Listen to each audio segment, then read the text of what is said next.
Buds, do you love chicken? Do you love being an assassin? Well, come on down to your local grocery store in the region of Wraith, go to the freezer aisle, and look for coercive tendies. The best chicken tenders in all of Wraith, folks. Delicious.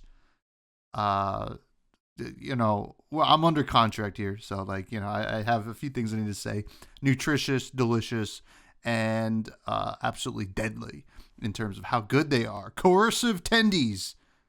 Try them out. Fresh and Buzz now. Fresh and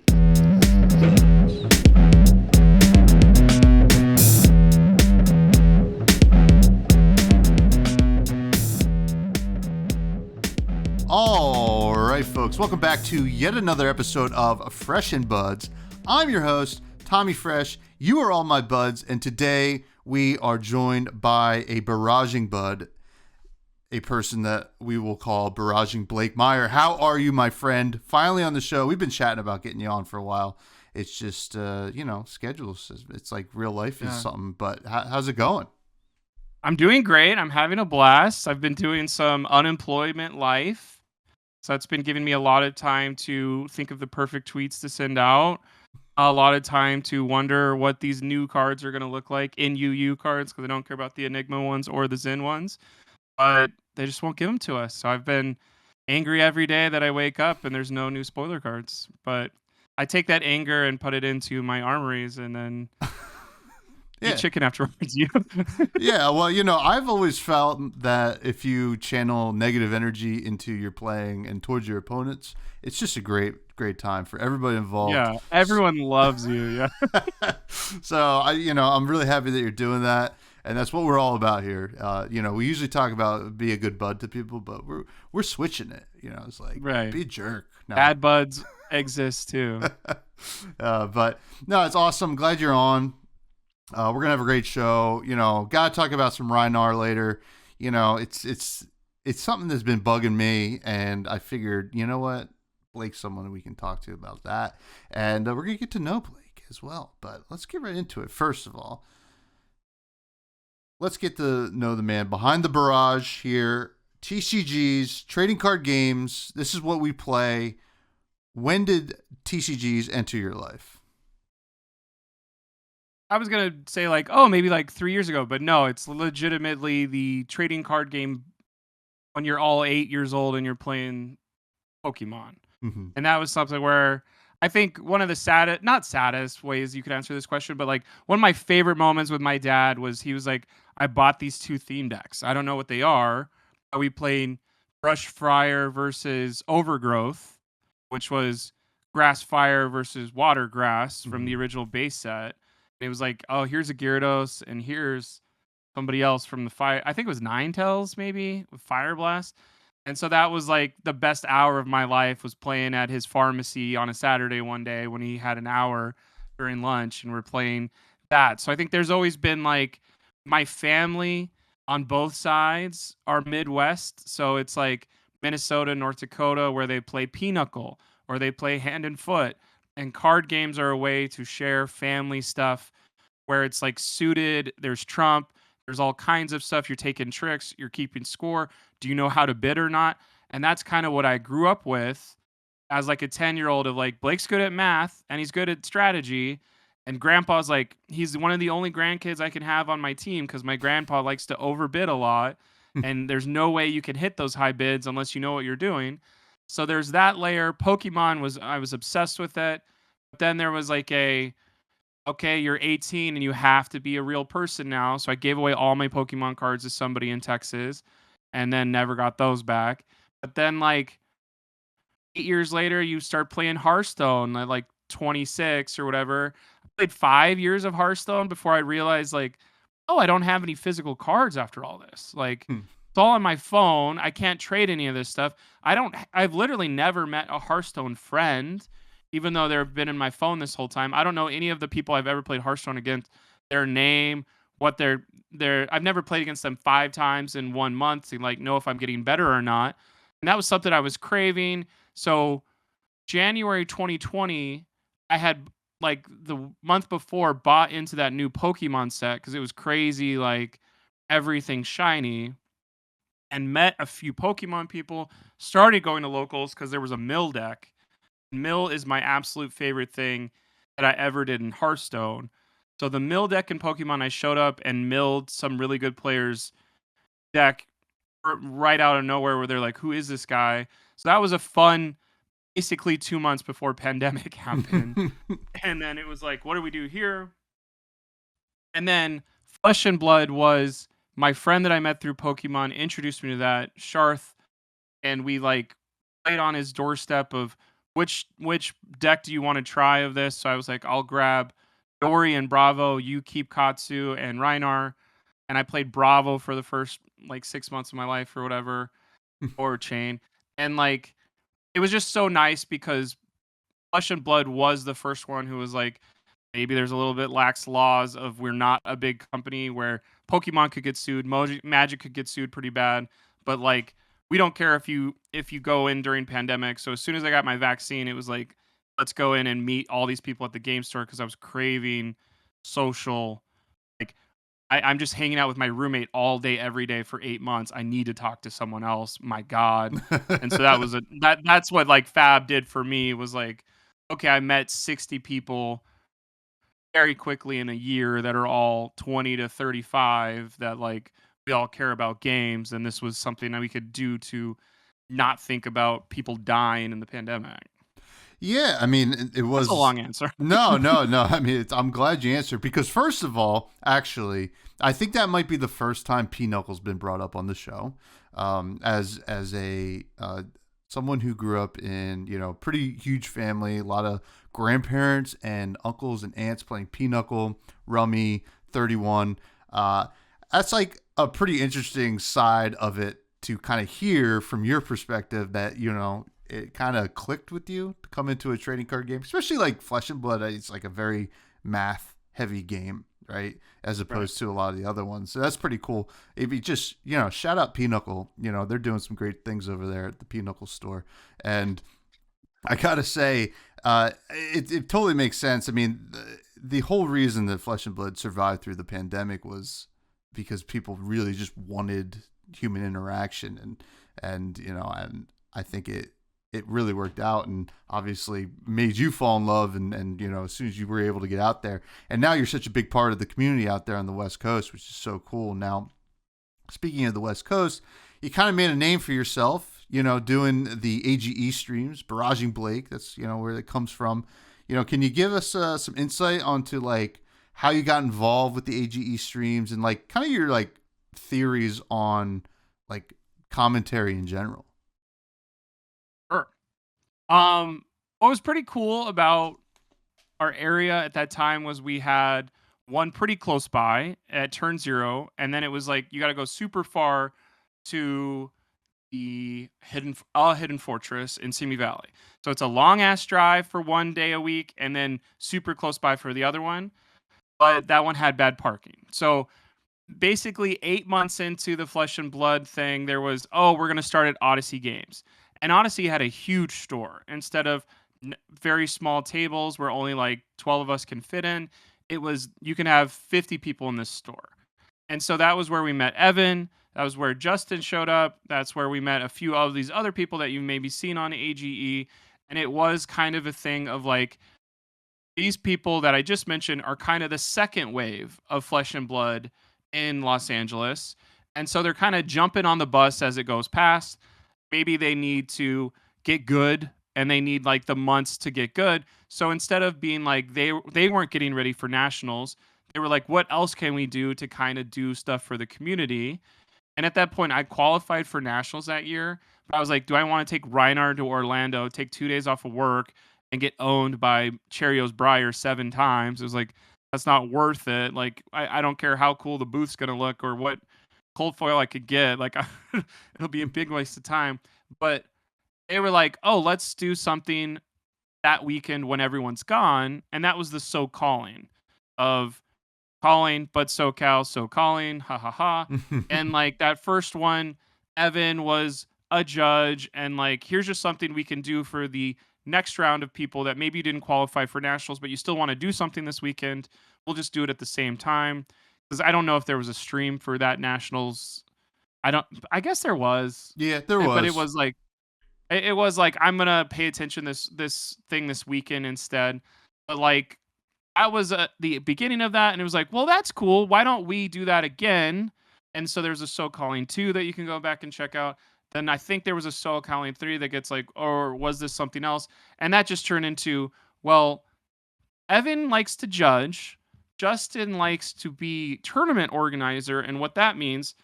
And Blake always kind of said, I'm Blake. I always kind of said that, like, oh, if there was commentary, I think that's something that I would like to do, and I think I would be good at because of like my experience in entertainment for the last 12 years doing what I do in reality TV. Of like, basically, my whole job is to discern who is entertaining and who is not for major TV networks. And like, that's just something where you either have it or you don't. And then there's the layer of, do you also like flesh and blood, and are you knowledgeable in this stuff, and do you have it or you don't in that stuff?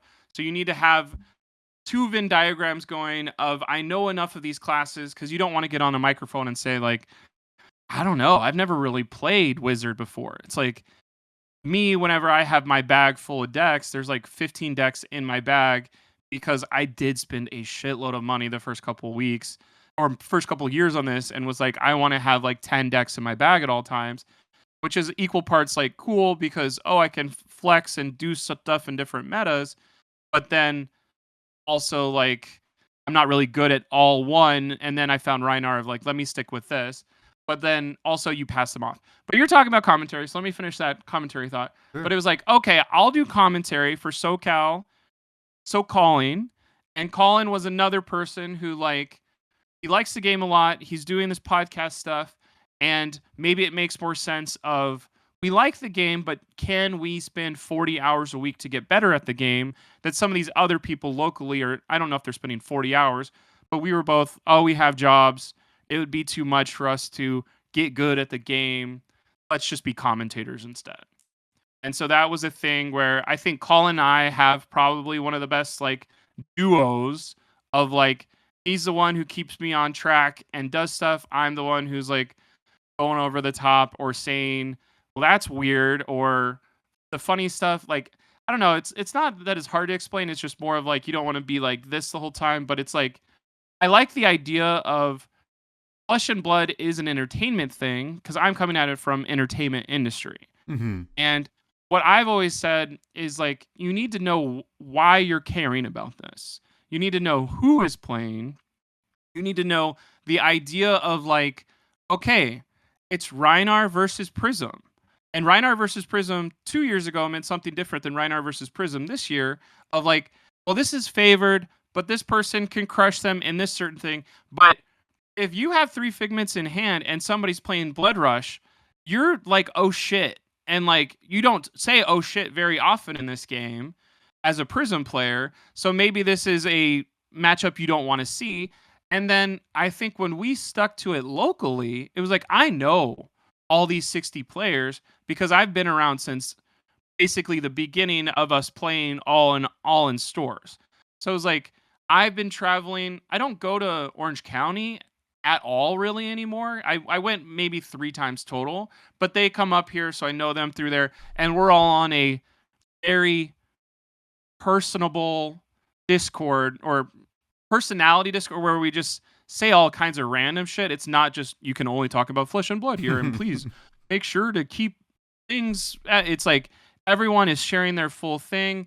And I think that's something where my personality, if you don't know me specifically or are my local, you could maybe see like Blake's super negative and like whatever, but I'm doing that as like a term of endearment or like if I don't know if it's dogging you or like joking with you, it's because I've like, there's value I find in it, and like, which is a weird way to look at people, but like legitimately my job is do left right swiping on Tinder, but basically for people's personalities, and has kind of rewired my brain of like, if you're boring or annoying, it's like, I don't want to interact with you at all. We don't want to put you on stream at all. We don't want to see your person. Like, we don't want to see that. And it's like, it's so gross, but that's Los Angeles too. Yeah. And it's like feeding into it is like a thing that you can either jump on that bus or get run over by it.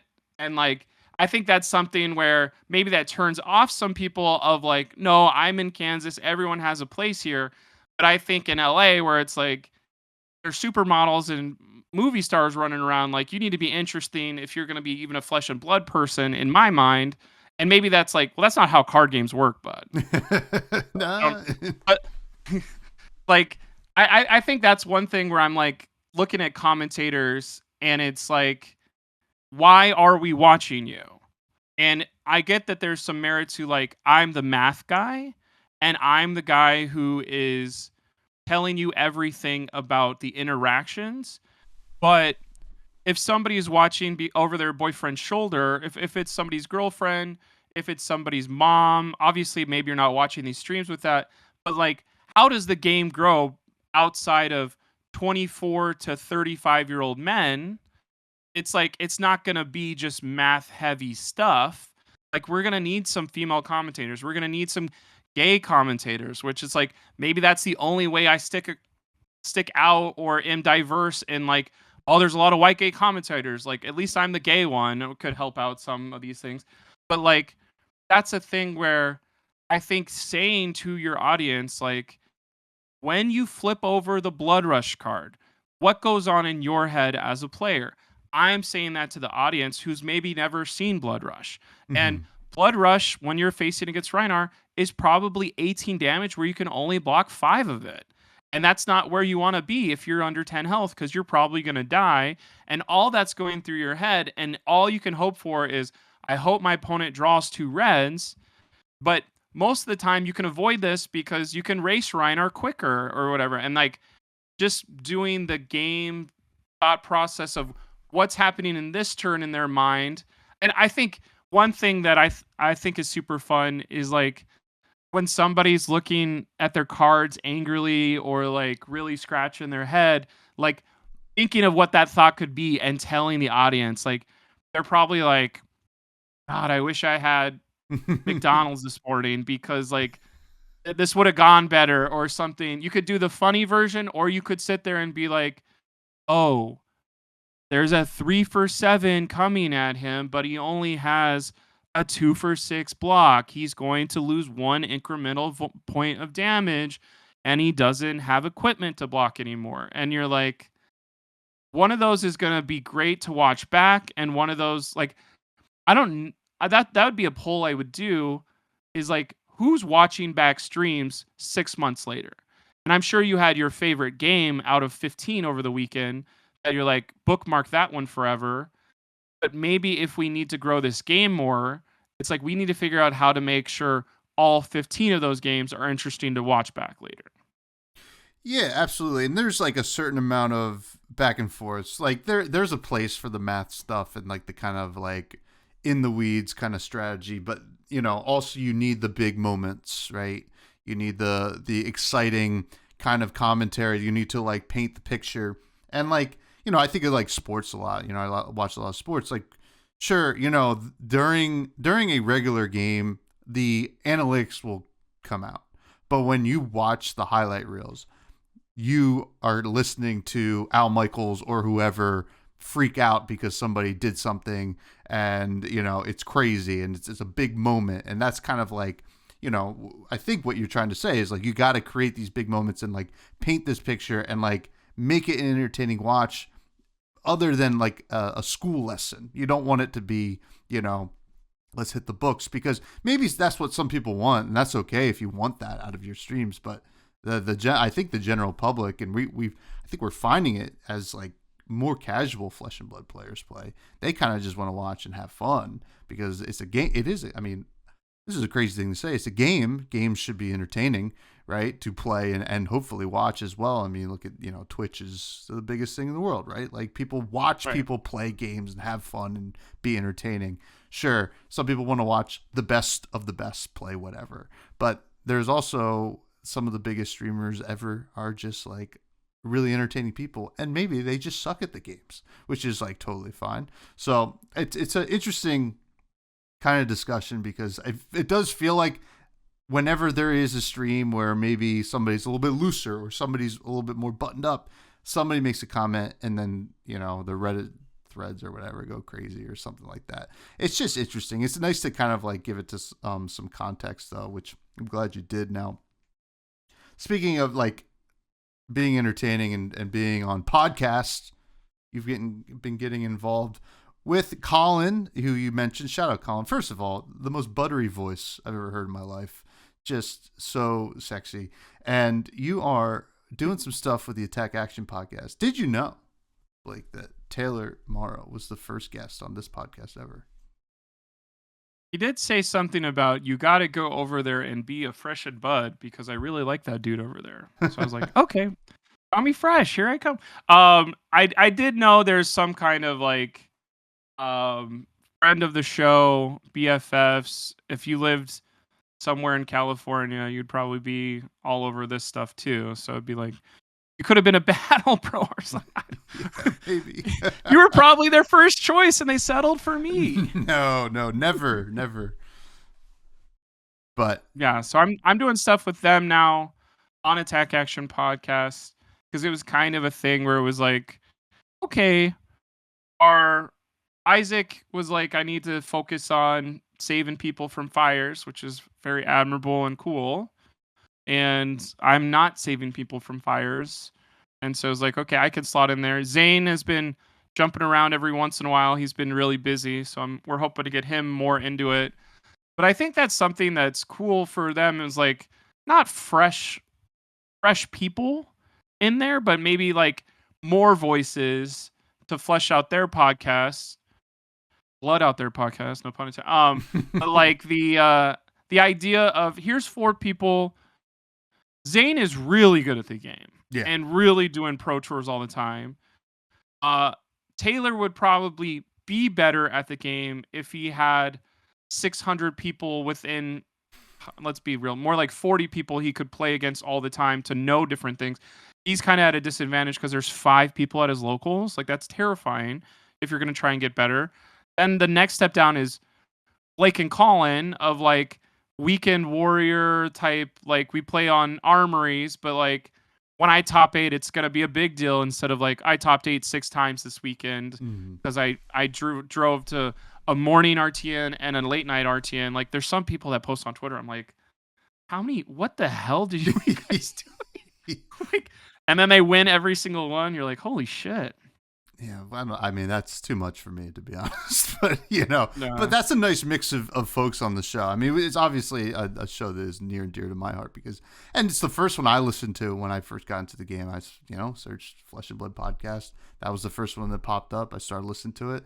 I was like, these guys sound cool. I always said that Isaac and Taylor, like, it sounded like you kind of walked into a coffee shop and 2 bros were just like having a little conversation about something. You just overheard it. And that was like the best thing about it. And certainly, that is being carried on in tradition here with you guys. How are you liking it so far? How do you like the podcast world? Because, had you been, part of it or is this new for you? Oh, okay. I was wondering if you knew my answer to this.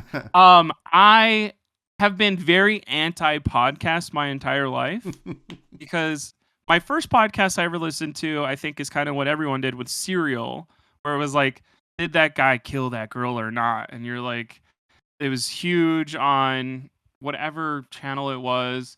But like, I am not in my car very much anymore after pandemic because we all work from home and it's driving me crazy. And like, whenever I walk around the reservoir, because I'm not going to run, like, I hated listening to a podcast. And then you're like, well, my run's over, but I still have like 25 minutes left of my podcast.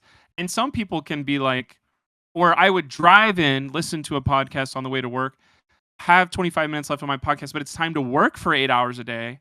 And I would be like, I want to know what's happening on the podcast so bad. And then it'd be like, okay, after 8 hours, push play. What happened to Richard Simmons? Because I listened to that Richard Simmons one. Mm-hmm. And it was like, I don't remember any of the context for this. I don't remember who's talking. Like, oh, it's supposed to be the person from Princeton University who's going to talk to us about jazzercise. And you're like, okay, I need to go back and rewind for context. And it just became so like, I like talk radio because you can walk away from it. Mm-hmm. And like nobody cares, but they're putting super entertaining bites every 5 seconds because they know people are coming in and out and they need to catch people's attention. So like that was a thing where everyone's like, you do radio? And that's just like, I don't know if that's millennial brain instead of like picking every song you listen to for the rest of your life. But like, I love the idea of this song sucks. I hate that I've listened to it 6 times this hour. Push a different button on the radio instead of being like podcast. So podcast world, they have had Attack Action Podcast this whole time. Even whenever they've known me, I don't know if it was like, it's not like I'm trying to get mentioned on their podcast 7 times, but they would be like, oh, on our podcast. And I'm like, I didn't listen. I don't listen. I don't listen to podcasts. So that's been, I think, a running joke for at least a year and a half where it was like, Blake doesn't listen to the podcast, so we can talk shit about him or we can joke or like Blake did this awful thing at the armory or whatever. So I think I did one episode like in November, and that kind of like, well, if you're willing to do this, I thought you hated podcasts. It was like, no, we'll recap something. I don't know if it was Worlds or something, but it was like, okay. And then probably should have waited for the plugs for this, but the same exact scenario happened for my Survivor friend, where his co-host was like, after a long 7 years, I'm going to be done on the Survivor podcast. We need somebody else. And so I've been doing a Survivor podcast since January too. So I went from 0 podcasts and I'll never do this, and I'm anti-podcast, to now doing both a Flesh and Blood podcast and a Survivor podcast. My two deep, I don't know if they're not Deep Dark Secrets. They're not, what are they called? Whatever they're called. It's like, these are the two things I care about a lot that I could talk about for hours. I might as well get paid $10 every 6 months doing it, you know? Yeah. You are now a podcast guy. Now, it's good to know that, you know, I think that we mentioned you once on this podcast, probably multiple times. Actually, to be honest with you, Blake, we normally have a whole segment. I took it out for this show that was called the Blake Bash. We would just bash you for like 10 minutes. But I figured, which is crazy because I'm probably one of the best people to do that. I know. Actually, you know, we heard that, and it would just spoil the fun for us, to be honest. But you know, it is kind of funny. I also am not. I do not consume. It's always.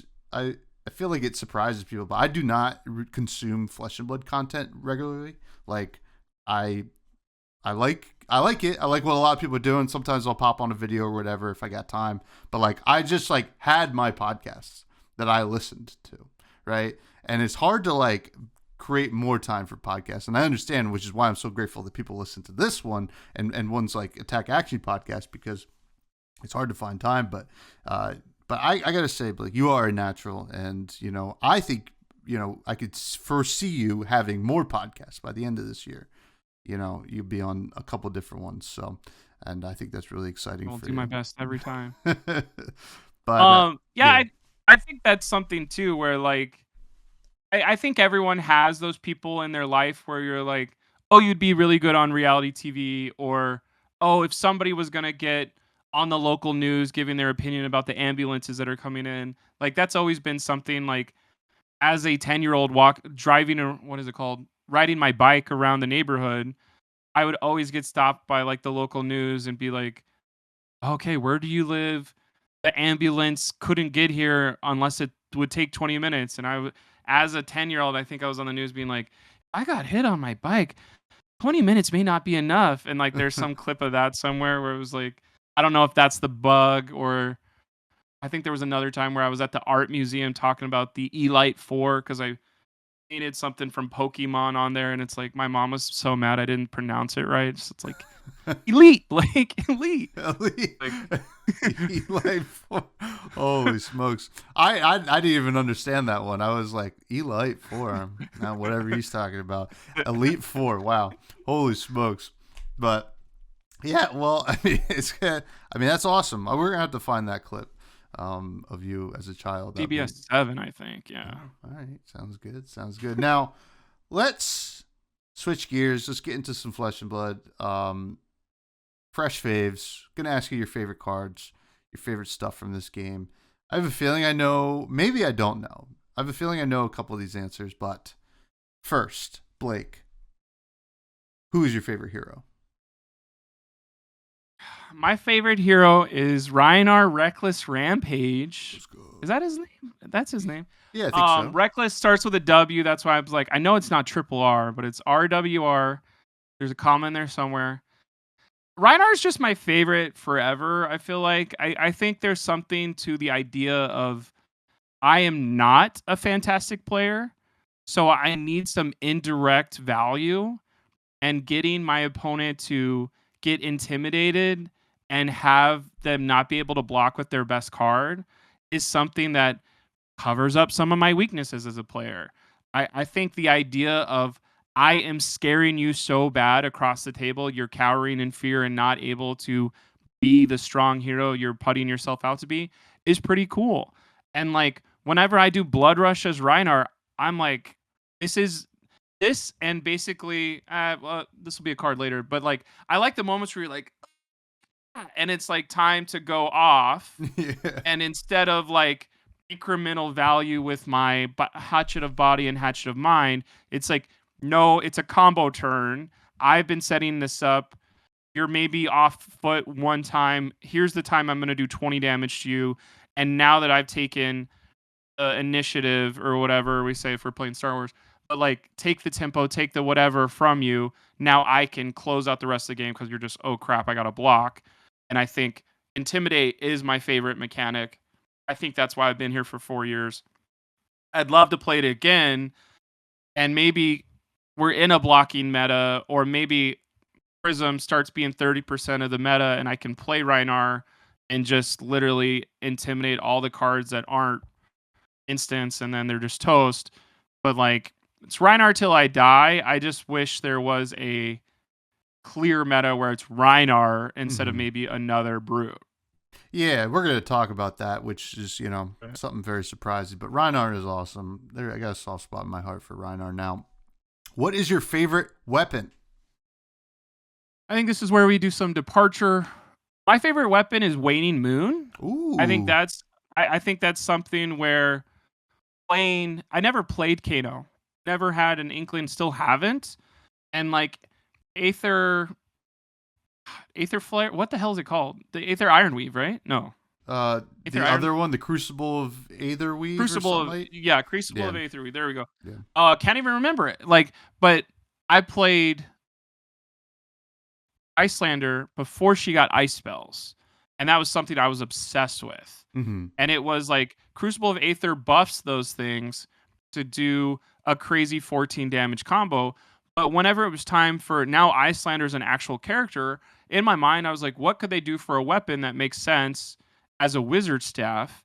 And that's like the only one that's like does actual damage. Mm-hmm. And I really enjoyed the thought process of it's weaker on your turn, but you can still use it. Some of these weapons that they've been making recently are like you need to turn your weapon on before you can use it. But Waning Moon is like, yes, you need to turn it on, but you could always play a non-attack action on your turn because you're a wizard. And doing it's really good with Icelander and her hero power, but it could also work in certain Kano builds. I like when weapons go throughout every hero and every hero kind of utilizes them differently. I love that creativity instead of like a Nothos is just super strong in every Guardian and will be forever until we do make one that probably has the word Betsy specialization on it and does something specifically for her cards. Mm-hmm. So Waning Moon is super cool because I like the chip of it. I like, we're using lunar energy. Like we haven't explored that, and that's probably what's going to happen in the next 20 days. We're going to get 25 lunar cards. But I think that's my favorite weapon for sure. It's a cool one, and arguably one of the prettiest. Certainly just one of the best arts. I think that's Mark Poole. Absolute great job there. Equipment. Blake, what's your favorite equipment? I don't want to go back to Wizard that quickly. Is it dumb to just say Tunic? I don't think it's dumb to say Tunic. I know that. I mean, it's iconic.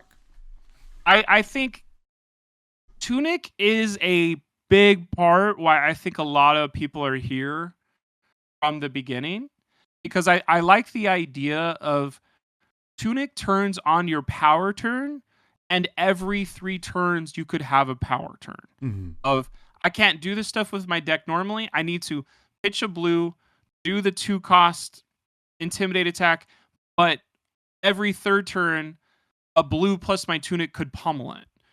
A blue plus my Tunic could do something else. Tunic can do Steel Bleach Shunt. Tunic can do all this stuff, where I think Tunic is equal parts strong, but does creativity for your deck, where you're like, there's no other card like that, where, oh, yes, we could do cross trap, blah, blah, blah, and do some aggressive stuff with that. But I really like the idea of, you're not going to block with this until everything's gone and done with, because you need that once every 3 turns.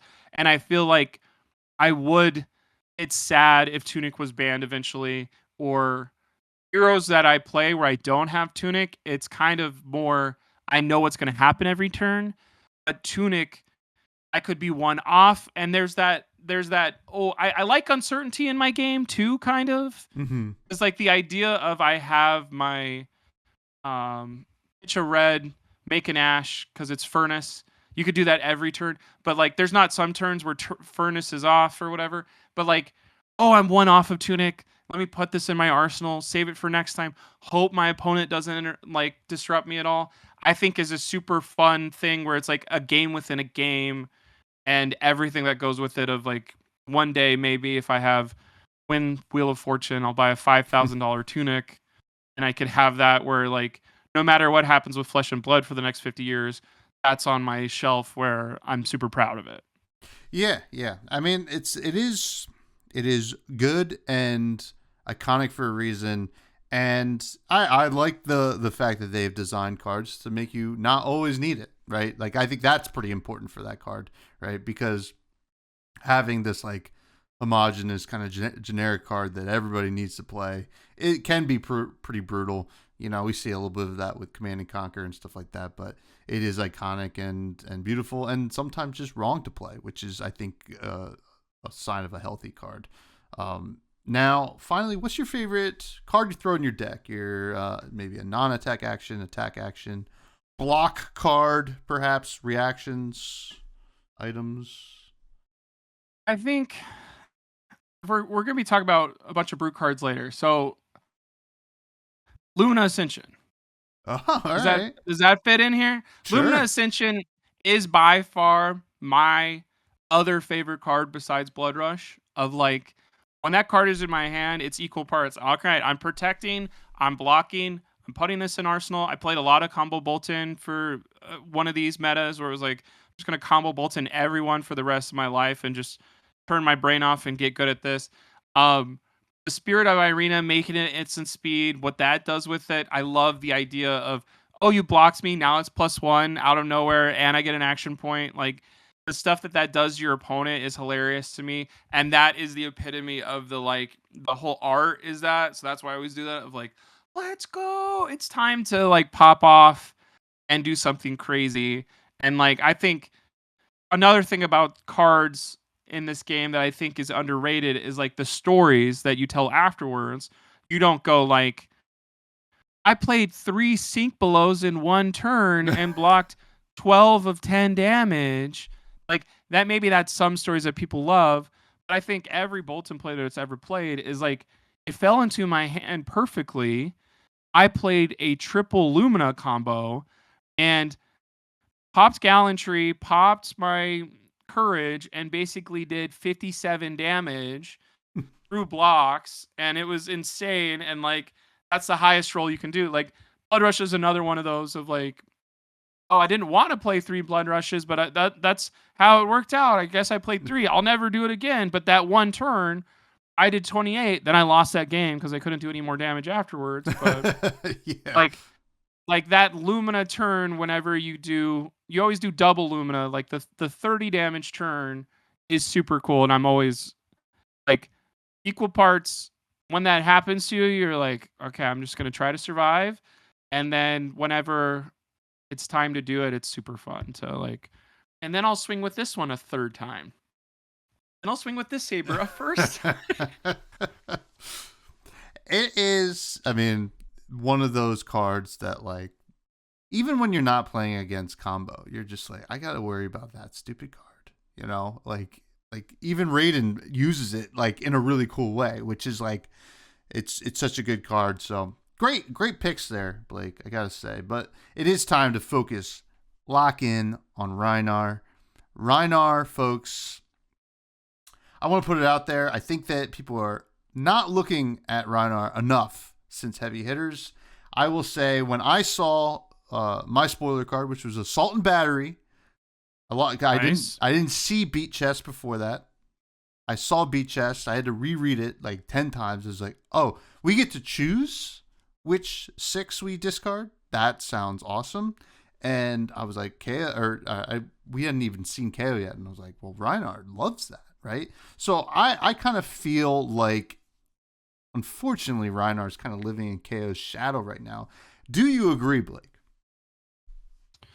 I think if you listen to Tech Action Podcast, I'm not gonna like repeat everything I said, but like there's an idea of like I've been the biggest asshole on Twitter about this. Of like I want Rhinar cards.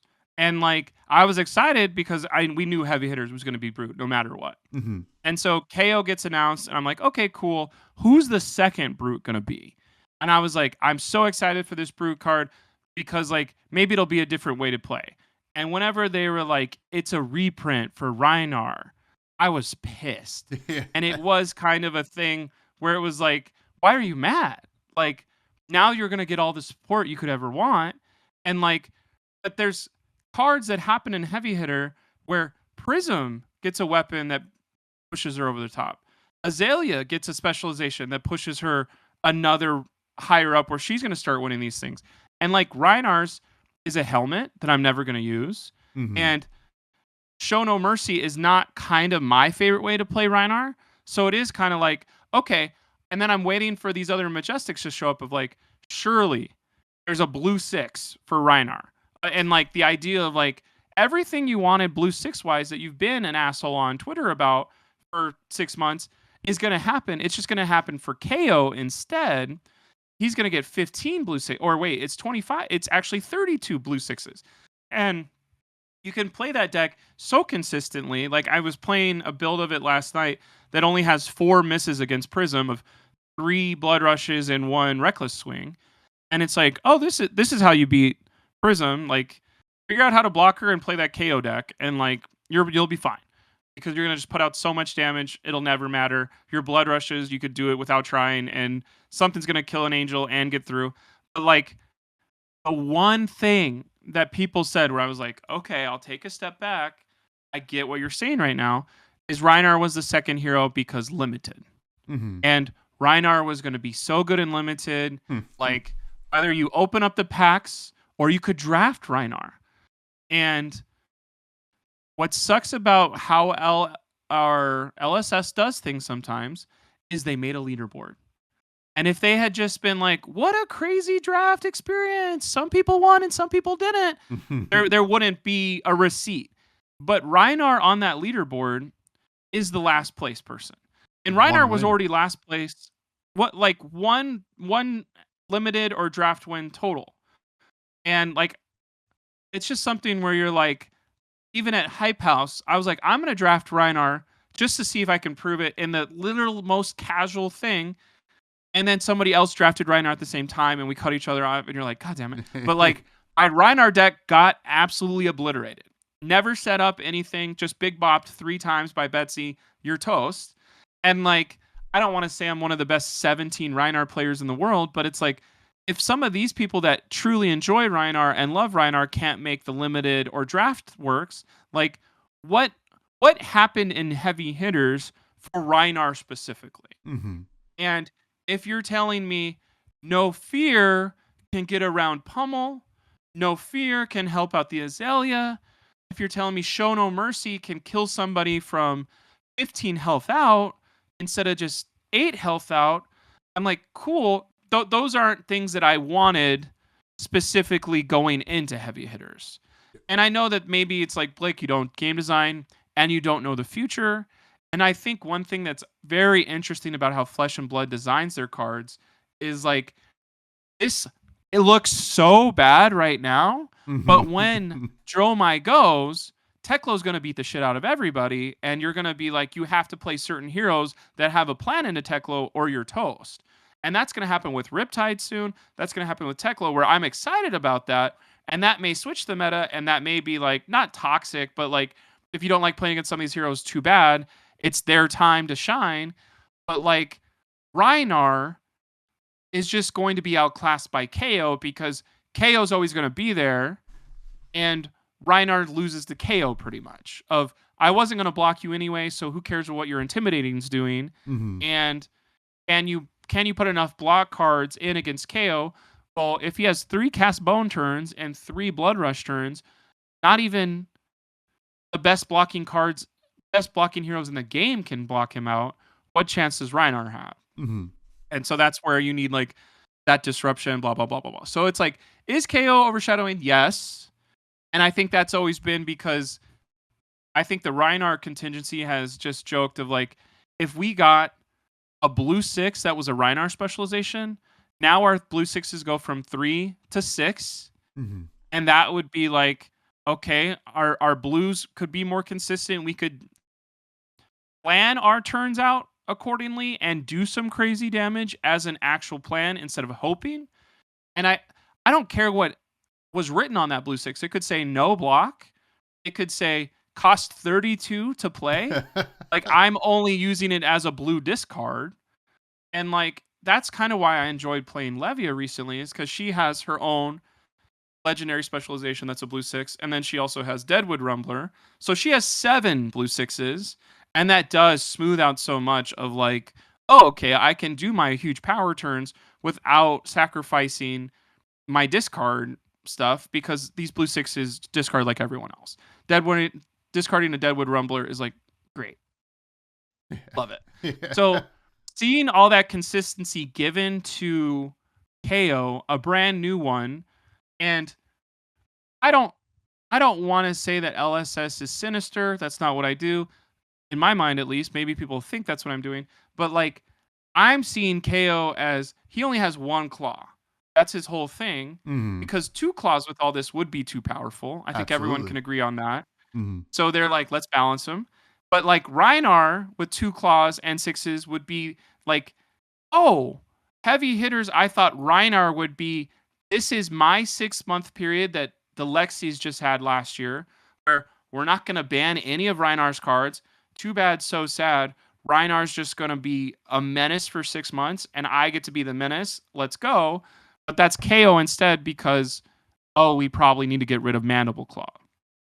Yeah. And getting rid of Mandible Claw is equal parts terrifying for brutes, but I would have loved a brand new weapon that replaced Mandible Claw in heavy hitters. That's a lot for you to digest. Yeah, no, well, you're not. I mean, you're preaching to the choir a little bit. You know, it was a little bit of a shame, the limited side. I did have success with Rhinar in limited. Now, obviously, I only played one RTN, and I ended up on like Olympia or something like that. But like, you know, it just in casual, like, you know, Rhinar, I felt like had the most juice. Just having 2 weapons was actually one of the best things I thought you could do, like as a brute in that set, because everybody was going for the KOs anyway. But that's neither here nor there. I do think you brought up a good point about Mandible Claw, getting rid of it, right? You know, I don't even think you really have to put on the tinfoil hat with this one. They're like, oh, this hero is pushed, right? KO is pushed. There's no doubt about it. Right. This is our way to get rid of Mandible Claw. And, you know, as someone, I have to assume that is them looking at, and it's the same reason they banned Berserk, I think, right? They're like, we are designing things for Rhinar or just brute stuff in general where we are kind of hindered by the Blood Rush Bellow Mandible Claw situation, right? It's good. It's tried and true, obviously really good. It hasn't been so powerful that it's taken over a meta, as we've seen. I mean, KO is probably the closest we're going to get, but I do think that hopefully my hope is that because they're like, we're going to fast track Mandible Claw, that we can get some Rhinar stuff going on. We still haven't been to the Savage Lands in a set yet, right? Like, so that needs to still happen. But it is scary, that like it feels like Rhinar didn't get a whole lot. Now I do think Show No Mercy is a good card for Rhinar, and also I do think the wind-ups do some serious work in Rhinar. Windup is amazing. Yeah. Yeah. I will say that one did not feel on spoiler. I was like, but when you use it to use your hero power, and then next turn's going to be good, you can kind of get the ball rolling and rumbling, and like I like that idea of I'm on your ass right now. Can you disrupt me or not? Yeah, which is really sweet. And, I do think there's something there, and we'll get to that in a second, but it's hard to talk about Brute and not bring up Scabskin Leathers. A lot of people have been talking about Scabskin Leathers. Should it even be in this game? Rolling dice, yada, yada, yada. I had Cody Williams on a few weeks ago, and he was very vocal about, him just wanting it gone. It should, he made great points. Like, a lot of these games are falling down to a dice roll, whether it's you or your opponent. It happened to me over the weekend, certainly. I lost to a Scabskin roll. I've also won with Scabskin rolls and lost to them that I rolled. So, I played a lot of Levia before Levia had some juice. Right. And we would just die, and we would roll 2 1s in a row. You Zoomers, I don't know. Zoomers, you guys don't know. You guys don't know what it was like. But all you redeemed people never knew her before. Yeah. You know what it was like. But where do you fall on that argument? Because this is the first time I feel like we've seen Scabskins or like Brute really be a huge part of a meta, right? So like obviously It's being looked at a lot closer than in previous times. I have a lot of thoughts. I think one thing about this is Scabskins has sat over here to the left for 4 years, and y'all never said anything about it once. Mm-hmm. So I think there is a thought in my brain of it's Brute's time. If Brute finally gets good, and then you cut it off at the knees, but you didn't cut off some of these other heroes at the knees, then what are we doing? Why is it okay to lose to Lexi for 8 months, but not okay to lose to Brute for 8 months? And so anytime somebody's like, Scabskin has been a problem for years, it's like, no, nobody cared about it. Like, and like, I think if you're a Rhinar player and you've been to the Purple Discord, you know the people that have done all the values of what a Scabskin roll means exactly in here. And it's not brain dead. It is a specific choice I'm making. It is a time where my opponent has had better cards than me the whole game, but here's the mechanic I have to make my cards better, but it's random.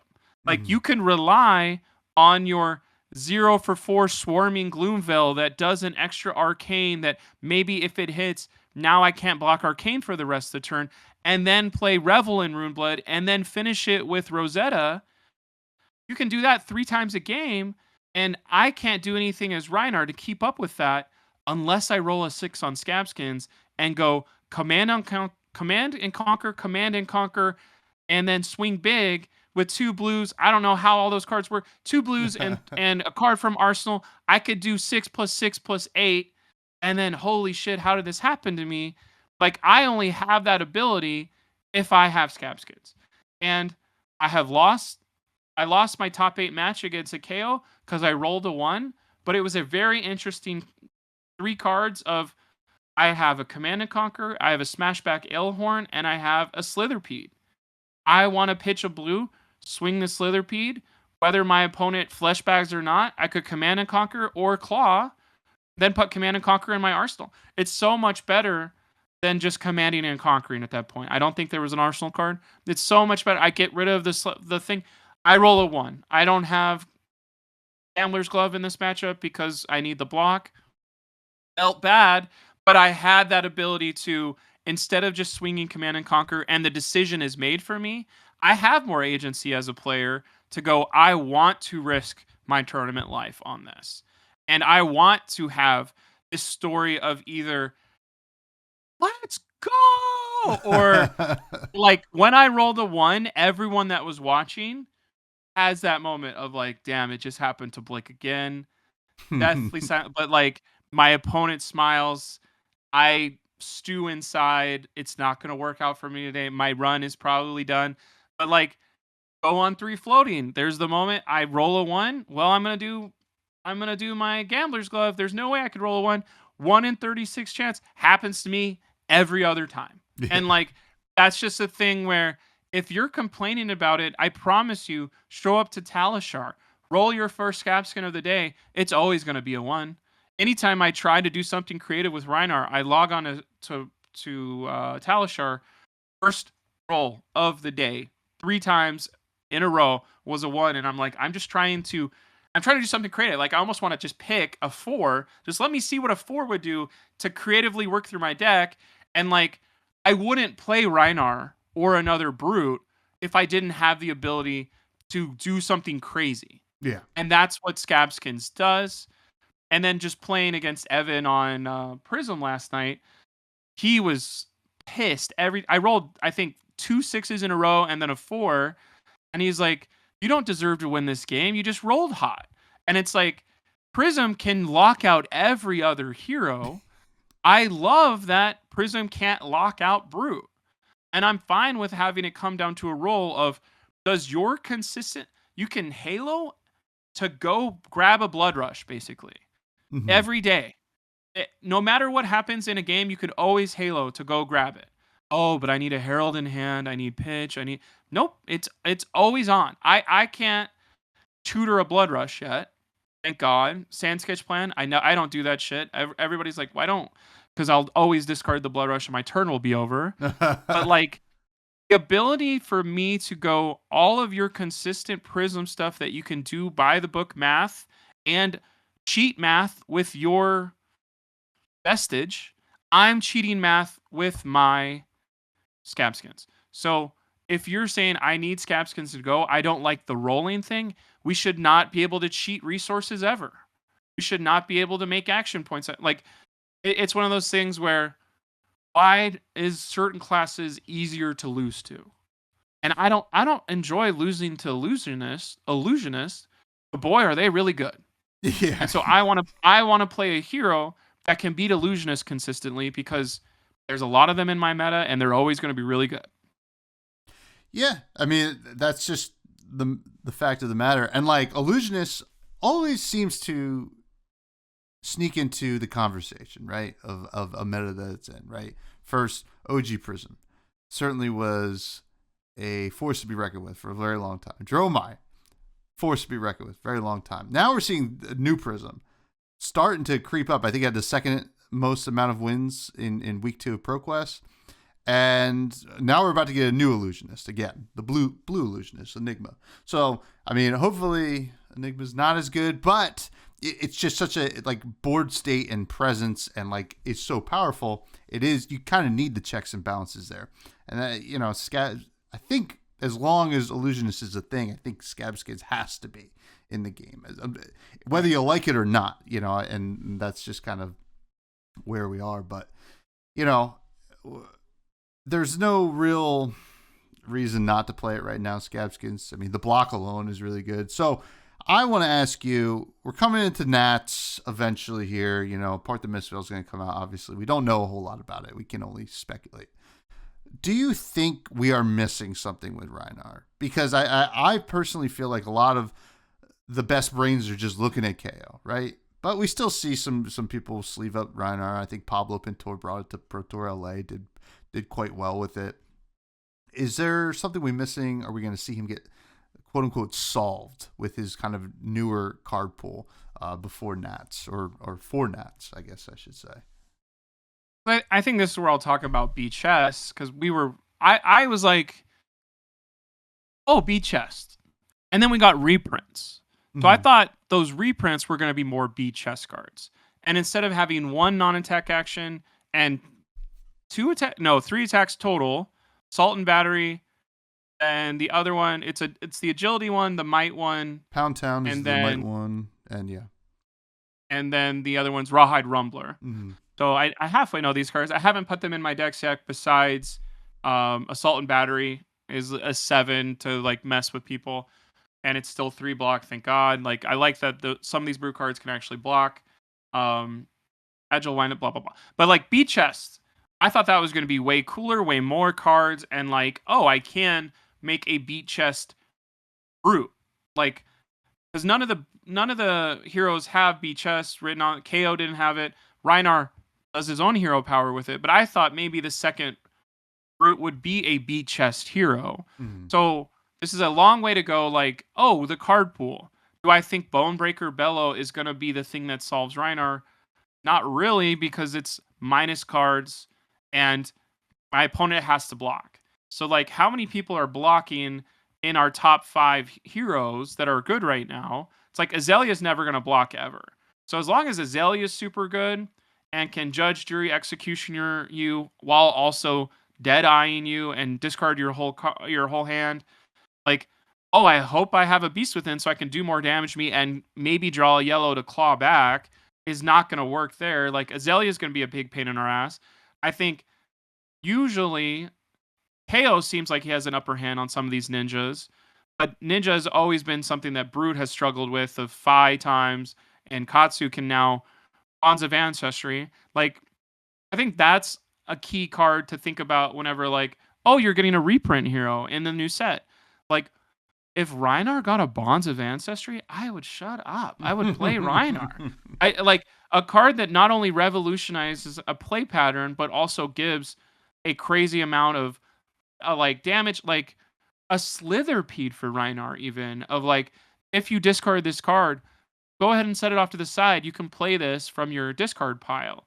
If you're under 20 health, if you took 5 damage last turn, you can do this. Like, that's kind of where I thought we would go creatively, of like, you're pissing Rhinar off, he's getting stronger, he's getting angrier, not here's a red 6 that could be a 9 but isn't a 9 because we don't want you to be good against Herald of Triumph. Like, once you like really lock in on a hero, you can see those design issues of like, why did they not make Show No Mercy a 7 that goes to 10? Oh, well, that would be off rate. And it's like, these lower heroes need off rate stuff to get them higher up. Like, I know nobody wrote like, oh, Arachne's new thing is crazy off rate. It's like, yeah, he needs it. Yeah. Where's the corrosive, or we gotta say the right thing, coercive? Been hanging out with Taylor too much. Coercive tendencies for Rhinar. Like, that's where my mind goes. And it's like, yes, they're different heroes. Yes, they're whatever. So, do I think Rhinar is gonna get solved for Nationals? Pablo Pintor brought him to Pro Tour. What are you doing, Blake? You gotta play. And I look at that deck list, and that is a good player playing a bad hero. Like, there was a tier list like that of, it's not a bad deck, but you need to be a world-class level player to make that deck work, because you have been there and done that, where you know every single point of damage that could come across from you and what it means to you and what you still have in your deck. And I know there's some hand-holding with KO of like, let's the armory list is coming out where we see that crazy chess piece. We see that blue 5. If there's a yellow 6 of that blue 5, run roughshod or whatever, I'm going to be playing Rhinar again, because that 6 is amazing. Of like, you can only play this if you discard. It's a 1 for 6 that doesn't require any other discard. That kind of is the Slitherpede in a different way. Yeah. If they only put blue 5s in that thing and don't do a yellow 6, I'm going to be pissed, because I want that for Rhinar, but I know that they're probably like, well, we can't do a yellow 6 because then it would be too good for KO. And you're like, I don't want sins of my other brutes to take out Rhinar. And that's already happened with Azalea, of she can't use her hand. She's had her entire life because Lexi uses them better. So that's already happened. But I think that's the whole time, during all those times, I've advocated for, why can't we do the like, this is only banned for one hero, or write Rhinar specialization on the yellow roughshod, and make that be like, what? But like, that's how we have to do it. So Levia doesn't use it, so KO doesn't use it. But like, that I'm sure Pablo made it pretty far. I don't know how he did for just his CC rounds, but like he's playing a deck that is using a towel to wrangle and whatever that word is every drop of what he's doing, when other decks can just go, it's an old combo, but like 3 of a kind, Yeah. Voltaire, Rain Razors. I did it out of order, but like, and now Drill Shot. Like that's another card. Where's Rhinar's Drill Shot of if this hits your opponent, their equipment's pointless. And like, oh, but we would only do that in certain heroes. And like, I think what's crazy about Rhinar now that maybe I haven't done, you do have to build him super tanky because he has now with that new chess piece, he'll have even more block. Of yes, he doesn't have a carrion husk, but now he's up to like 11 block he can do stuff with. That's not right. 6, 6, 6, 6, 9, 11. That's actually 11 exactly.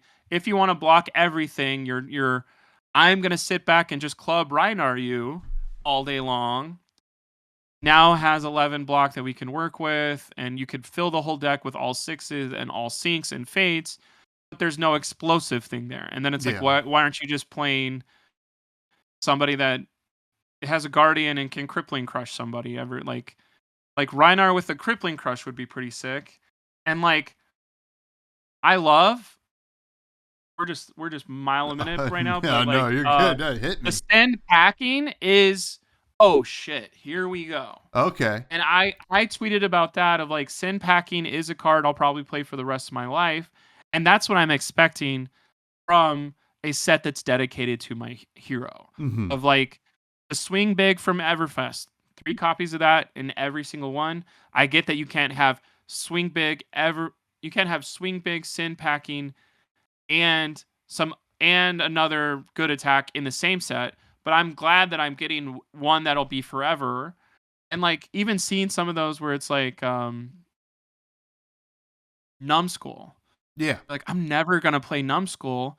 And now it's like, do I have to have another thing that can pop heralds for the rest of our life of like like as soon as you play Numbskull and then you draw it against everyone else on your Blood Rush turn and it only comes in for 6, you're like, why do I have so many hoops to jump through for Rhinar in a meta that doesn't block? I think that's the actual thought process of if you're thinking about playing Rhinar because you know it's strong in certain things and you have some experience in it, who are the top 5 heroes you're going to play and how many of them their strategy is blocking, and then you realize very quickly maybe only one.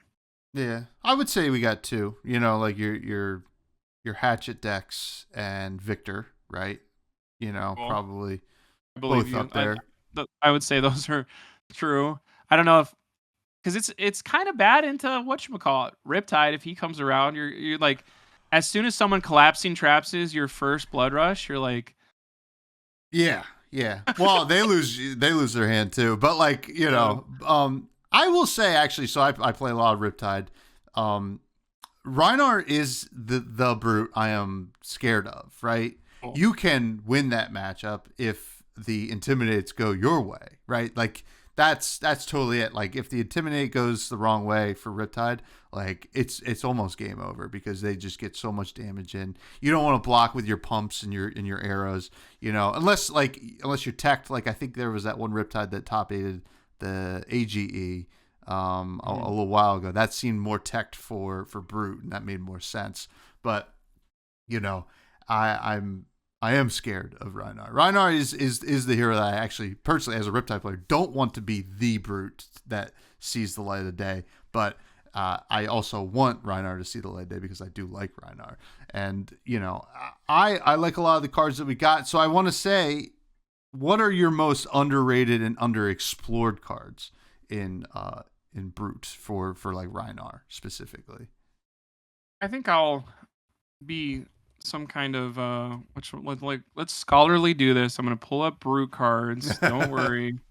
As we're all doing this, like one card that I put some time into that I'm like, I don't think everybody did. It was I did try out dig up dinner, and I think that was a time where it's like, if somebody's gonna try and block you out the whole game, you're gonna need the reincarnate and dig up dinner thing.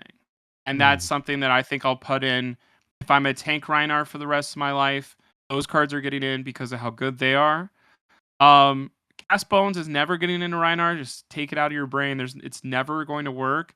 Massacre, I'm gonna run 2 copies of Massacre for the rest of my life in Rhinar because of how good it is on like not only a Blood Rush turn, but like um I mean, everyone knows what Massacre does. Just the idea that the fact that Massacre doesn't work with beat chest is really annoying too. Yeah. Like there's some errata that I would love of like, why don't we make Massacre work on Pulping? Why don't we make Massacre work on beat chest? Like, what was the point of taking those points away from us? Runner is something where I wish was a little better for Rhinar. Oh wait, doesn't I don't Massacre actually work with beat chest? It just doesn't work with Bonebreaker Bellow. doesn't work with Bonebreaker Bellow. Yeah, So like yeah. that's the one where I'm like, Mm-hmm. it does work. It will double intimidate if you do the other attack, Yeah. but you can't buff. And like it's like, okay, that makes sense because I'd rather have the buff. One card that I've used my entire life is ever since it came out was Savage Beatdown, and like that's a thing where I'm thinking about playing KO right now, turning my brain off for this weekend and just trying it. But like I'm like, I love Terror Limb from Limb and the Savage Beatdown so much because that 12 that turns to 18 is where I can't ignore this damage. I have to block. And then that's where, like, if my opponent doesn't block, I have to do enough damage where then they want to block. And then the only thing they have left to block with maybe is their attacks they were going to use to kill me next turn. Mm-hmm. And I think maybe that's an underrated thing for Rhinar players of like, I don't know if any of y'all have gone through a slogism part of your life, but I played slogism Rhinar into the Casino Starvo meta, and it was imperative against Viserai that time because Viserai just would never interact with you. Of like, I can go so much faster than you. I'm going to do all this rune chant BS, but like slogism on top of your 6 to 8 damage card is now it's 14. And okay, maybe you are keeping up in this race. And if I draw an all Runeblade hand, now you can kill me from 22, not 32 or whatever. So like, I think those huge damage cards of 18, like that's the deck list that I want to see popular. Like when Chandler won the calling at San Jose, I was super excited to see his list. And it's just like what I said for Pablo of like, oh, it's a really good player playing like not great card. Like Swing from Big Tree is not something you can give to a brand new player and wonder why they're losing with it if they do lose with it. Yeah. But 2 for 7 red is almost a swing big. And now you can pummel it. And like that Chandler list was like, okay, I get that you can play this way. I think I'm too stubborn to be successful at trading card games is another layer of like, I'm probably going to be yelling into a microphone for the rest of my life about this because I won't take out the cards that I love. But when there's a Rhinar list that has Tear Limb from Limb and Savage Beatdown in it that is successful, that's the one I'll play for the rest of my life. I can publicly be like, I was wrong a little bit about Smashing Performance because I said that was a very bad card, but like in Levia, it's been doing really well. And I think if we have our Teklovasin or our Max show up, like Living Lurker, whenever I beat an entire person just by playing one card, like that's the most silver bullet that exists of like destroy Max's entire mechanoid they've been building by playing one card. It's like, okay, I can see the merit in that. But the real answer here is talk a big game, right? Mm-hmm. And I think who's somebody you like watching gameplay videos from? Like for me, it's Nathan Crawford. I don't know if you have another person you like. Sure, Nathan Crawford. I love watching Josh Lau play the game. You know, just so a lot of the card guys. We need actually just said the card. We guys. need a card guy. Yeah, like we need. I know there's some people out there that can do this. Rhea does like. Oh, I watched Rhea's Prism stream and now I'm good at like. I need somebody to figure out talk a big game where they go, if you bluff 3, this is what happens with your opponent. If you bluff 6, this is what happens with your opponent. Actually, you want to over bluff. You want to bluff that you have 9, and then you're bluffing that you have a pummel. This is what talk a big game does all this for you. But like, I wish talk a big game, and maybe this will happen one day, is like an arm piece, or it is like an offhand that Rhinar has access to, of like, you're gonna do one claw and the other is an offhand that's talk a big game. And like, now it's not a card that's using up one of your 5 cards that you could potentially have, because using talk a big game kind of limits your damage potential, because it doesn't do any damage. It does future damage, but like, I think somebody talking through what talk a big game could do, of like, that's a list that could show up and punch people in the mouth of, no, I think I can race this talk a big game. And then that's kind of Rhinar's cast bones, is you took 6 on my talk a big game. I got 6 my tokens, and now Command and Conquer's coming in for 12 base with 4 from a pummel. And now a 16 damage Command and Conquer is not out of the thing of, I pitched a Tunic to do that. And like, that's just something where I think will be sick. And then we're not even talking about, this is the last one, like Strength Rules All. Like, Strength Rules All is going to be which one is this that? The just block helps card? me. It's the brand new one that's coming out in the KO thing. Oh, okay, yeah. And like, too bad, so sad if anybody new player wanted the KO deck. Yeah. Because we're going to be taking it for this. But it's like, when this hits a hero, turn a card in their arsenal face up, banish an attack action card in their arsenal with less attack than damage dealt this way. So that's a 9 Command and Conquerors, technically, with Sin Packing, Strength Rules All, and Command and Conquer, is like, now Rhinar has on heads. And like, I think that incremental stuff will be good. Yeah. So if there's a Rhinar card, if there's a Rhinar against you and you're playing Zen, it's like, don't put something you want in your arsenal that is less than 3 attack. Like, yeah, it's important. It is important. And, you know, I love the answer, talk a big game, to be honest, because I look at that card all the time. Like, there's got to be something. And it's just like, it's one of those ones. And like you mentioned, the scenario where like you bluff with it, right? But like, I think like, unfortunately, good players only want the guaranteed thing to happen. But the bluff is pretty cool too. But I think that could be something that maybe like, that's just how Rhinar needs to play. It's like, you know, I got to play super gambly all the time. Like, it already is, but like, why not more? Why not push it to the limits there? So we do have some listener questions, Blake, if you'd like to answer some. Sounds good. I won't spend 20 minutes on each one of these like I did for No, you're good. The first one comes from another SoCal player, Capolo, who says, or asks, how much of the Barraging Blake segments during AGE streams are improvised or scripted? Can you give us some insights on how that segment has worked?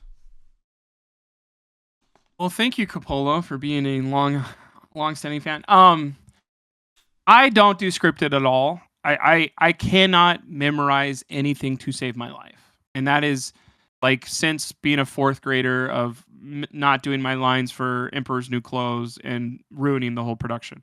And everything I love reality TV. I'm never going to do scripted. I love movies. I'm not going to write any movies. I love what's happening off the top of your head is just so much more interesting, or what real people are doing is so much more interesting.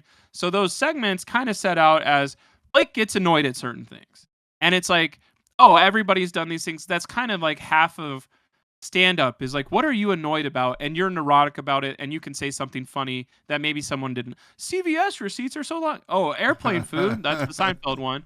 But like, me talking to my locals, I'll say something about like, oh my God, I saw this movie. It was awful. It was all about cannibalism.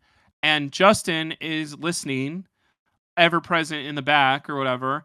And that would be something of like, Blake came back from Arizona. He said he hated the Mexican food. And so like, those moments turn into, oh, well, Justin's going to put that as an icon behind him, like you would do in Saturday Night Live or whatever, icon to the side. And I don't know what's going to happen in those 5 things. And some of them either hit, or some of them are like, oh, that doesn't bother me that much. But like, oh, there's a game where I lost 57-0 to Dromai on Arachne, and it's like, how does anybody get to 57? But it's like, we could keep that in our local lore, or Blake tells the story. But yeah, every time I'm looking at the screen, it's like, what is the next thing? And every single one of those moments where it's like, God damn it, like, now if my aunt watches this, she's gonna know I didn't like that night I had Mexican food. Yeah. but I might as well tell this because it's more fun. Like, I think one thing we do in reality TV is talk to us like we're friends and we're having margaritas. Mhm. And that's something where you can do the familiarity. You can do the, oh, it feels like you're a friend. I like what you said about overhearing you in a coffee shop. Like, who cares about being prim and proper, or like, can I cuss? Am I allowed to cuss here? Like, anytime somebody does that, I know that they have a guard down. And like, what's the point of having our guard down? We're all gonna die in a ball of fire in like 7 years. Like, might as well have some fun. Might as well roll some dice. Like, that's kind of the mindset of, I think, reality TV, of I think's improv, of I think just say what's on your first mind. Don't pull any punches, because as soon as you pull punches, you're not punching at all. I don't know. Yeah, it's we got to think of a way to end that sentence. But like, I think that's the thing of like, what's the thing that could get Blake the maddest to get something funny out of him, was kind of the thought process of that.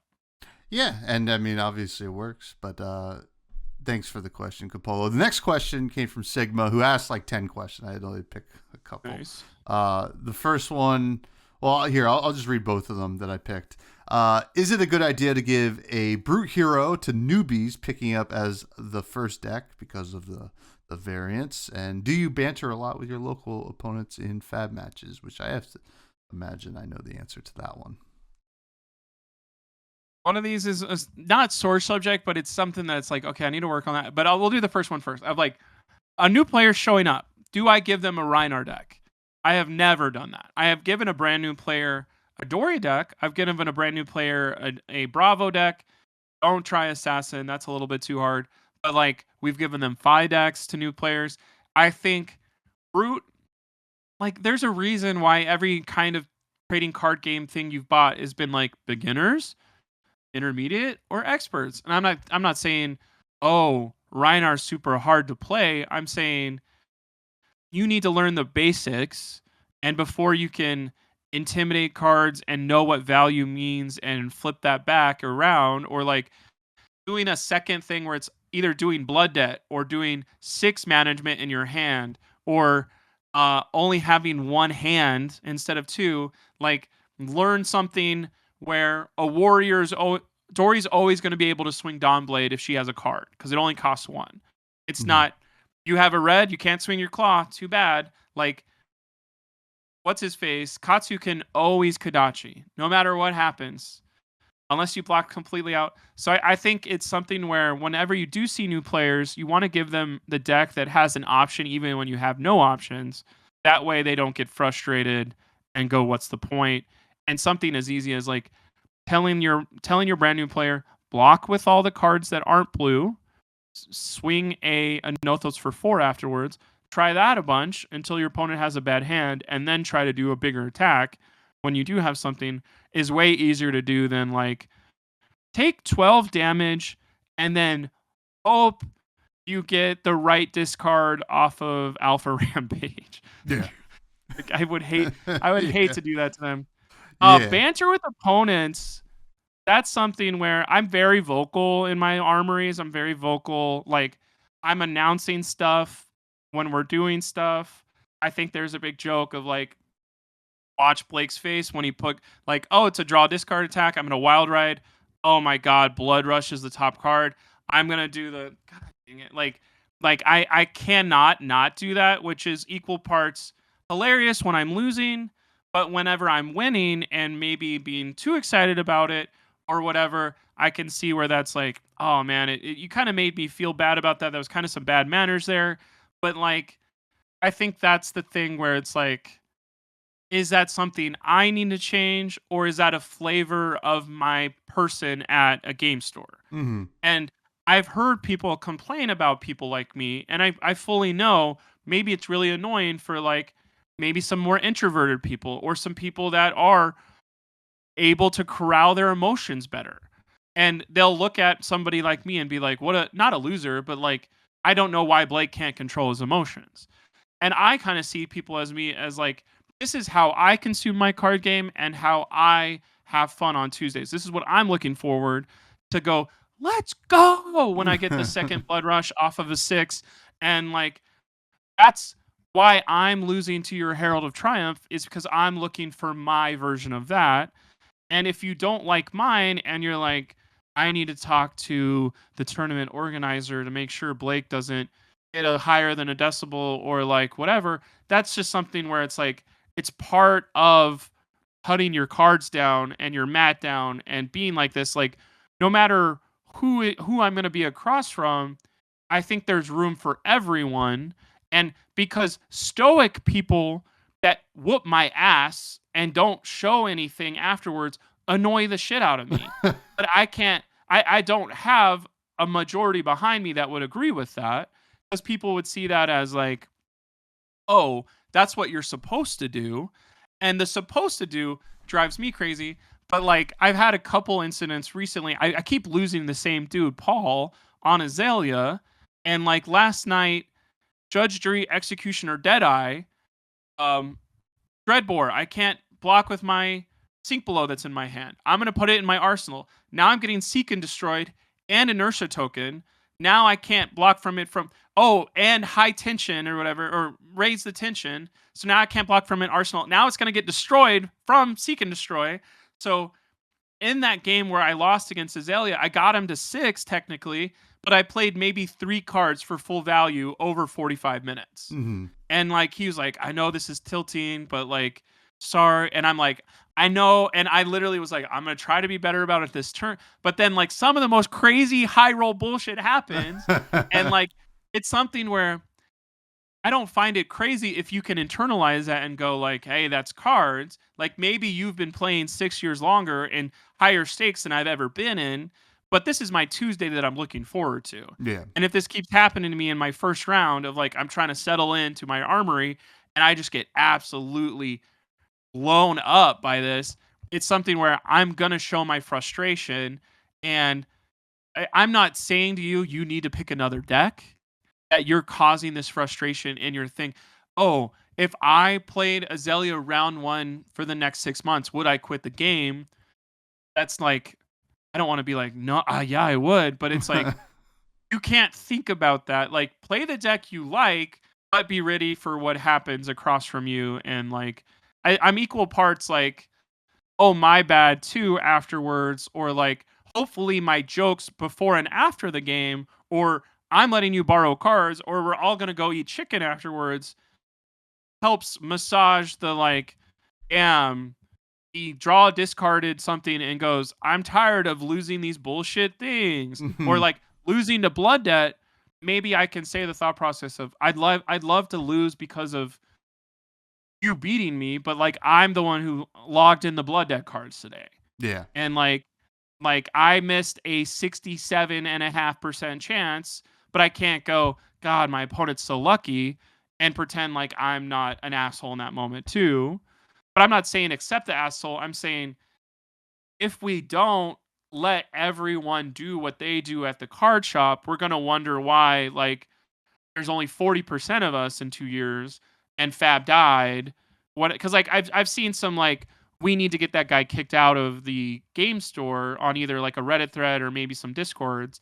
And you're like, ask that guy why he likes playing cards. Like, Mm-hmm. maybe talk to him some more. Like, maybe it sucks in that moment, but like right now, I don't have a lot of stuff going on during the week. Like, Tuesday nights are one of my premier things. And maybe some of you guys are coming back from like, oh, I was in Battle Hardened San Francisco this weekend and I worked 8 hours a day. And it's like, your armory on a Tuesday is not the biggest thing that's happening this week. But for this week, it was. And like, I'm going to be frustrated when my first round gets blown up and like, God damn it. Yeah.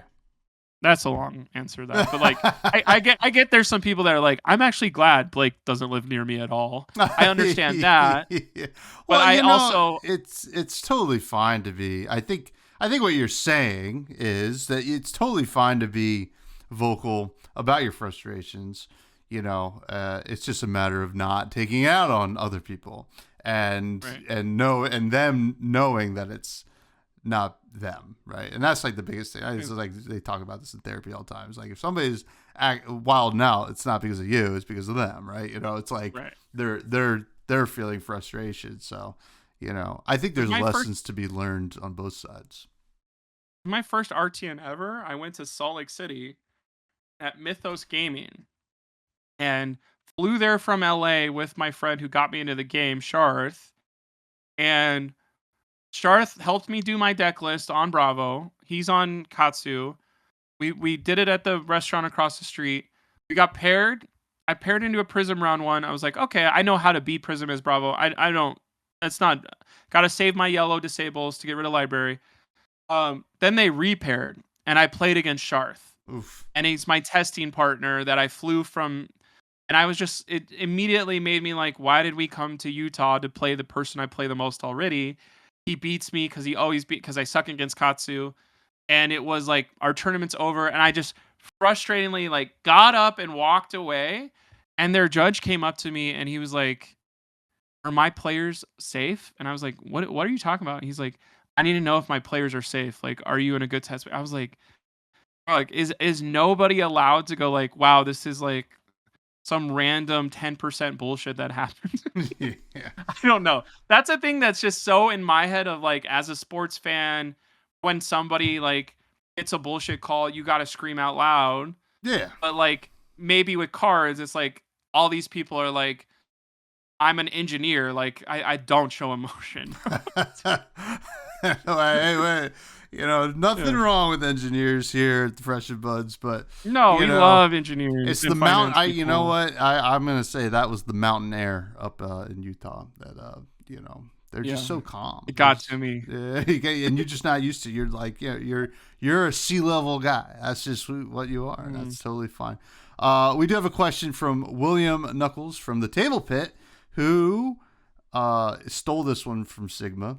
Do you believe that the new Armory Precon CC decks will be picked up by new people to immediate play on the armories over there? I think this is where maybe LSS don't listen to this. Like the Rhinar versus Dorinthia box were not bought by new players; they were bought by Dorinthia mains, and there's just nothing that ever went sideways with that. I don't think I know anybody that joined my community based on Round the Table. And that's something that I'm kind of frustrated about. I thought Round the Table would probably bring 5 or 6 new players into the game of like, I could help those people bolster out those ninja cards or bolster out those Heklo cards or whatever. And let's get you an actual deck based on your Round the Table stuff. But they did not show up. But people bought Round the Table, and I bought cards from Round the Table for my Guardian. I needed the Boulder Drops, I need the Civic Steps. So, yes, this is the first time a brand new player can go spend $50 and get a deck, but I know damn well as soon as anytime there's pre-orders are up, I need that chess piece and I need strength funds all as soon as possible so I can be ready for my tournaments. Mm-hmm. And I don't think I trust our community to, hey guys, don't order the new product for at least a month to make sure new players get them in their hands. I don't trust the Flesh and Blood community to do that at all, especially my locals.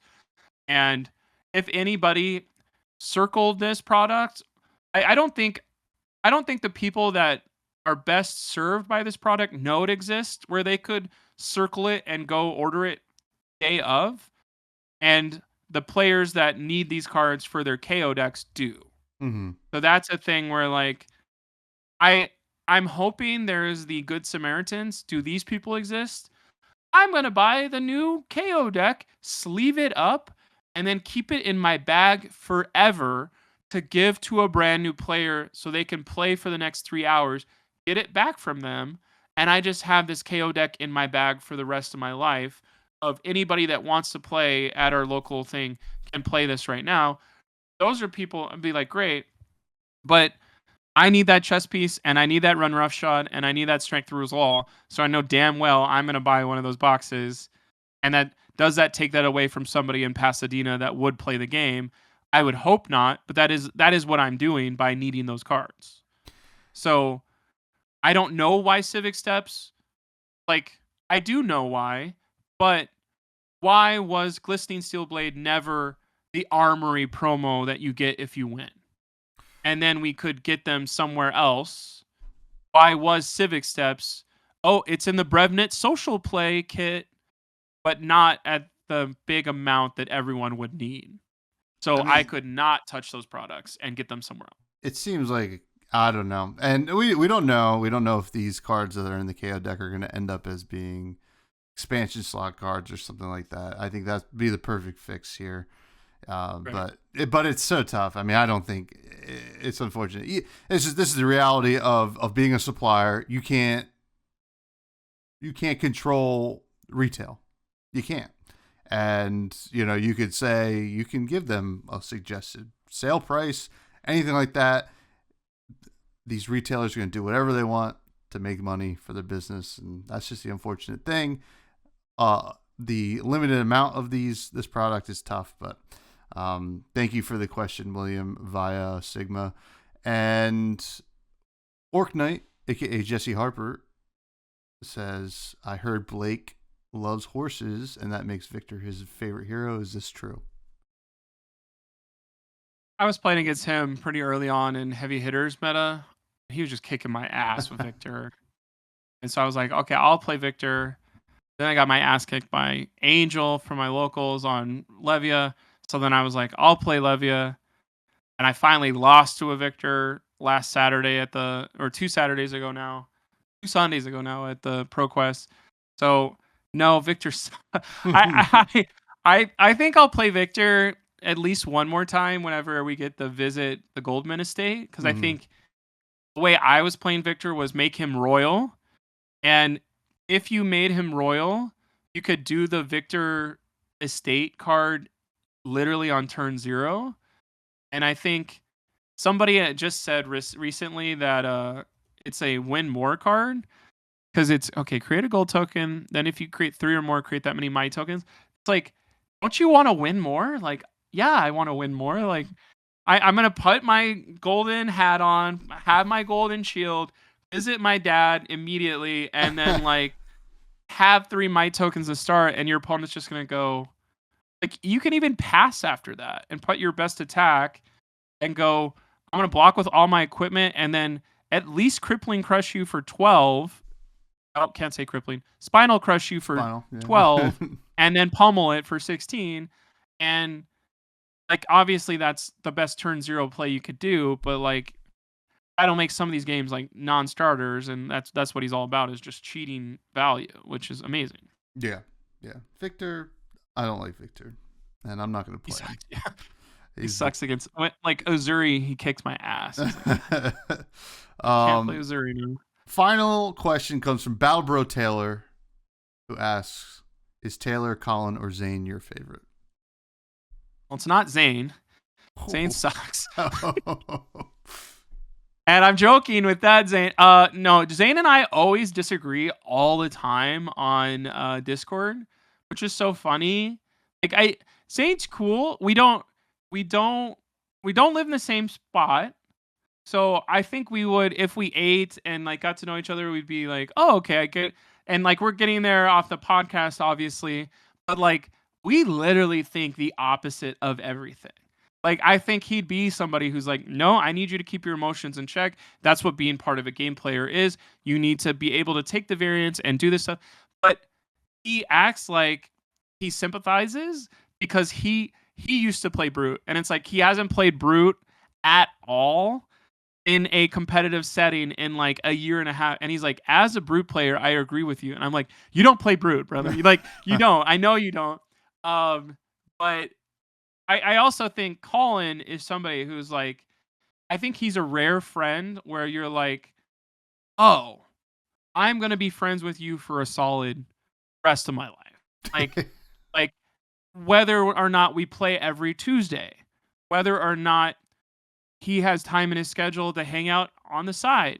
Like Colin is such a good dude where it's like, oh, okay, I'm telling you an issue that's in my mind, and he's not only helping me get through that, he's like, and here's how we can make you better. He's somebody who's like, I like where your mind's at. Here's what we can like. Okay, you're an idea. We're gonna execute. We're gonna try this. So working with him creatively with this podcast, creatively like talking with him on the broadcast, he's somebody if I could pick someone to commentate with forever and get bumped up, it'd be the Blake and Colin show forever. But like he's just somebody where you're like, oh, this is my dude. I'm pumped. Like, what do you need from me? If he broke his leg tomorrow, I'd probably figure out how to make mac and cheese 6 times to take him mac and cheese 6 times.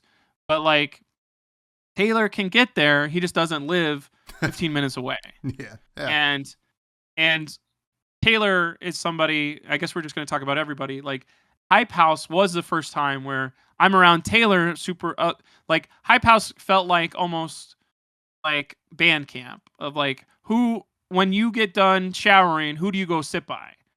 And Taylor was a good person to like, if I just reset by taking a shower or we just ate and now we're doing something new, like, let me just go hang out with Taylor, see, oh, what do you want to do? Okay, cool.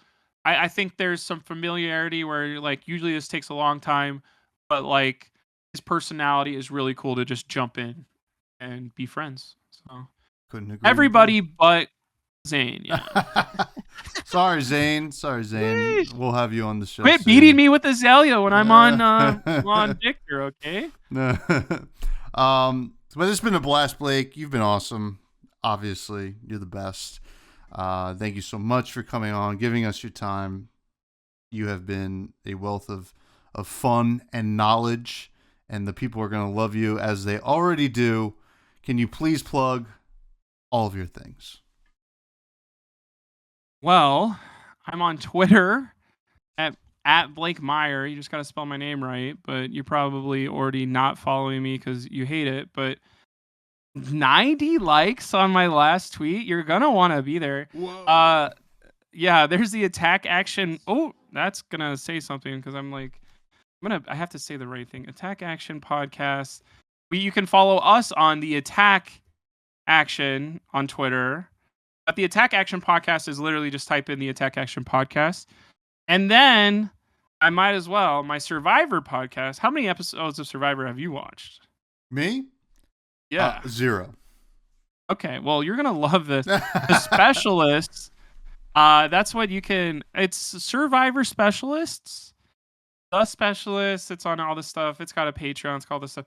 But 10,000 people watch that or subscribed. So if you're a big Survivor fan and you didn't know that I like Survivor, that's going to be like oh shit. You can see me talk about everything else at Survivor Specialist on YouTube.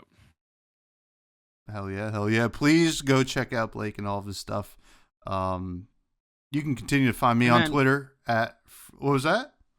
And then Netflix will have a show I worked on coming out soon. The Mole 2. Don't forget to watch that. The Mole 2? Yeah. The Mole 2. You're not a big reality TV guy, are you? My fiance watches a lot. And actually, you know what? You mentioned something about big personalities or like, entertaining watches. I will say, and I don't know if you watch Love Island at all. I worked on 2 seasons of that too. Did you work on the American one? American, unfortunately, yeah.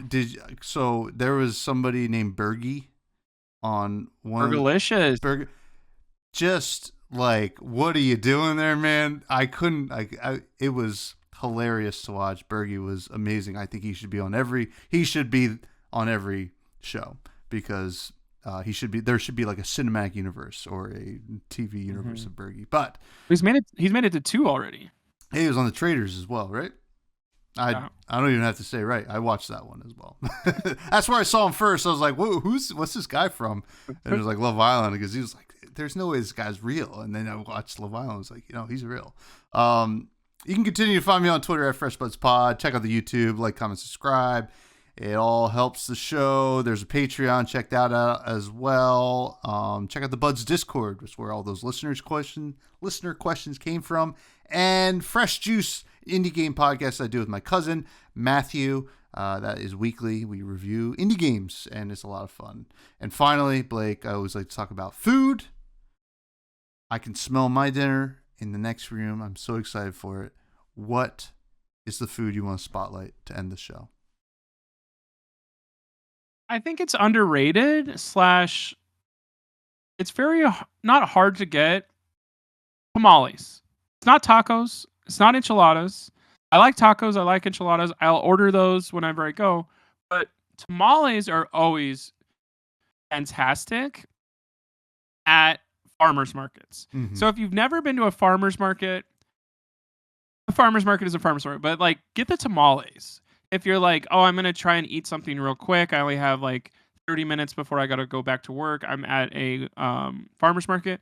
Maybe there's not a huge Hispanic population where you live, but if there's anybody making tamales from a farmer's market, I've never had a better dollar to food ratio of what they're giving you with like a green sauce. They're going to have like 3 different flavors.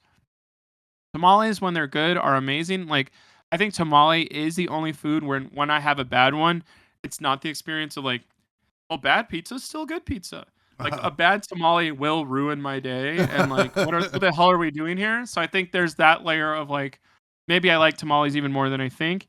But like simple stuff, it's like, oh, the masa on the corn, it's not dry, but it's like, it soaks up that salsa so much where you're like, this is the most flavorful thing.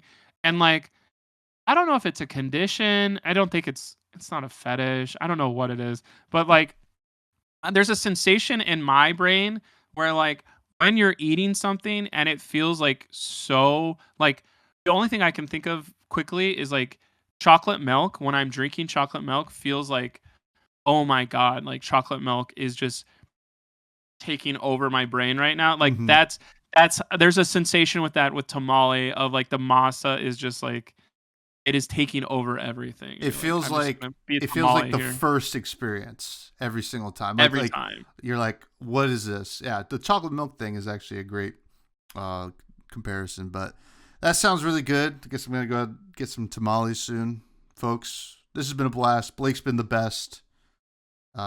Enjoy your last. I don't know. There's 2 weeks of ProQuest left. Enjoy it while it lasts, because we're going to get a new illusionist soon and everything's going to be terrible, and you're going to forget what Arclight Sentinel ever was, folks. Yeah. Thank you so much. Stay fresh and have a great week.